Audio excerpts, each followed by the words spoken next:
Tukkuguda sentiment ని continue చేస్తోంది Telangana Congress. Assembly ఎన్నికలు కలిసి రావడంతో లోక్సభ ఎన్నికల సమరశంఖారావాన్ని కూడా అదే ప్రాంతంలో పూరించబోతోంది.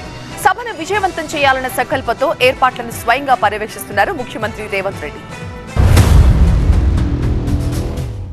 రంగారెడ్డి జిల్లా తుక్కుగూడలో నిర్వహించే కాంగ్రెస్ జనజాతర సభ ప్రాంగణాన్ని పరిశీలించారు సీఎం రేవంత్ రెడ్డి. ఈ నెల 6న ఇక్కడే జాతీయ ఎన్నికల మేనిఫెస్టో విడుదల చేస్తామన్నారు. సభకు రాహుల్ గాంధీ, ప్రియాంక గాంధీ ముఖ్య అతిథులుగా హాజరవుతారన్నారు. జాతీయ మేనిఫెస్టో ప్రకటనకు తెలంగాణను ఎంచుకున్నందుకు ఏఐసీసీ అధినాయకత్వానికి కృతజ్ఞతలు తెలిపారు సీఎం రేవంత్ రెడ్డి.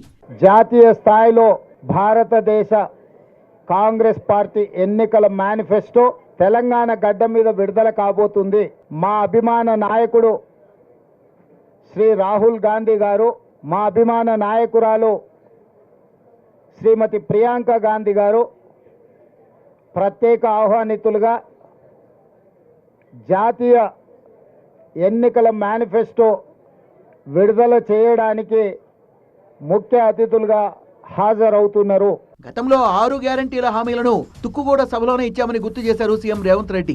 6 హామీల్లో 5ంటిని ఇప్పటికే అమలు చేసి చూపించామని, రాష్ట్రం నలుమూలల నుంచి లక్షల మంది జనజాతర సభకు తరలి రావాలంటూ పిలుపునిచ్చారు సీఎం రేవంత్ రెడ్డి.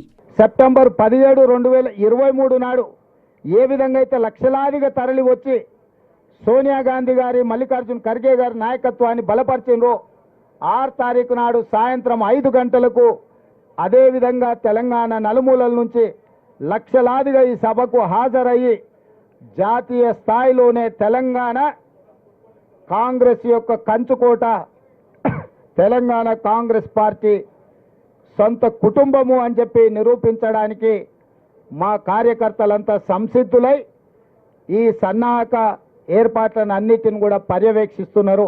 కేంద్రంలో కాంగ్రెస్ ప్రభుత్వం అధికారంలోకి వస్తే రాష్ట్రానికి జరిగే మేలును జనజాతర సభలో వివరించాలని భావిస్తోంది తెలంగాణ కాంగ్రెస్.